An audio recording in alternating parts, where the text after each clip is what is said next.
দলের ঐতিহ্য ধরে রেখে আনুষ্ঠানিক নির্বাচনী প্রচার শুরুর আগে সিলেটে হযরত শাহজালাল ও হযরত শাহপরান রহমতুল্লাহ আলাইহির মাজার জিয়ারত করলেন বিএনপি চেয়ারম্যান তারেক রহমান। সঙ্গে ছিলেন তার স্ত্রী ডাক্তার জুবাইদা রহমানও। ২২ বছর পর তারেক রহমানের সিলেট আগমনে উচ্ছ্বসিত সর্বস্তরের নেতাকর্মীরা। আজ সকালে সিলেট আলিয়া মাদ্রাসা মাঠে সমাবেশে বক্তব্যের মাধ্যমে নির্বাচনী সমাবেশের উদ্বোধন করবেন বিএনপি প্রধান।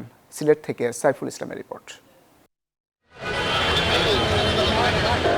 ২২ বছর পর পুণ্যভূমি সিলেটে বিএনপি চেয়ারম্যান তারেক রহমান। উপলক্ষ ত্রয়োদশ জাতীয় সংসদ নির্বাচনের আনুষ্ঠানিক প্রচারণা শুরু। হযরত শাহজালাল রহমতুল্লাহর মাজার জিয়ারতের মাধ্যমে নির্বাচনী প্রচারণা শুরু রেয়াজ বিএনপি প্রতিষ্ঠার পর থেকেই।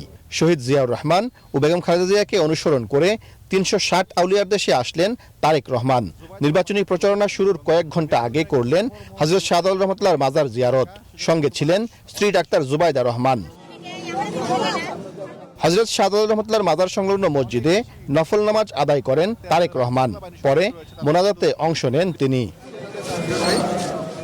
হযরত শাহজালাল রহমতুল্লাহর মাজার জিয়ারত শেষে হযরত শাহপরান রহমতুল্লাহর মাজারে যান তারেক রহমান। তারেক রহমানের আগমনে উল্লসিত সিলেটের সর্বস্তরের নেতাকর্মীরা। দলের কান্ডারিকে দেখতে বুধবার সন্ধ্যার পর থেকেই অপেক্ষায় ছিলেন তারা। আমাদের বিএনপির চেয়ারপারসন বেগম খালেদা জিয়া যখন নির্বাচনী প্রচারণা শুরু করতেন তখন এই সিলেটকে প্রথমেই বেছে নেওয়া হতো। এটা হচ্ছে পুণ্যভূমি। নির্বাচনকে সামনে রেখে প্রথম যে যাত্রাটা, এই যাত্রাটা আমাদের সিলেট থেকে কিন্তু শুরু হচ্ছে। এর জন্য আমরা অনেক আনন্দিত। গোটা বাংলাদেশের মাটিও মানুষের নেতা, উনি আসতেন, সিলেটবাসী আমরা ধন্য। তিনার এই আগমনের জন্য বৃহত্তর সিলেটে 19টি আসনে সেটার নির্বাচনী প্রভাব পড়বে। আগামী 12 তারিখ সেটা দেখতে পারবেন। এদিকে তারেক রহমানের পর হযরত শাহজালাল রহমতুল্লাহর মাজার জিয়ারত করেছেন বিএনপি মহাসচিব মির্জা ফখরুল ইসলাম আলমগীর। বৃহস্পতিবার সকালে সিলেট আলিয়া মাদ্রাসা মাঠে সমাবেশে বক্তব্য রাখবেন বিএনপি চেয়ারম্যান। পরে আরো কয়েকটি জনসভায় যোগ দিবেন তিনি।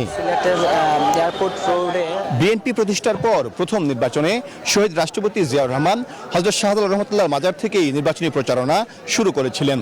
তার দেখানো পথে 1991 সালের নির্বাচনে BNP chairperson Begum Khaleda Xiao এখান থেকেই নির্বাচনী প্রচারণা শুরু করেন। অবশেষে বিএনপি চেয়ারম্যান তারেক রহমানও আগামী নির্বাচন সামনে রেখে হযরত শাহজালাল রহমতুল্লাহর মাজার থেকেই নির্বাচনী প্রচারণা শুরু করলেন। সাইফুল ইসলাম, নিউজ 24, সিলেট।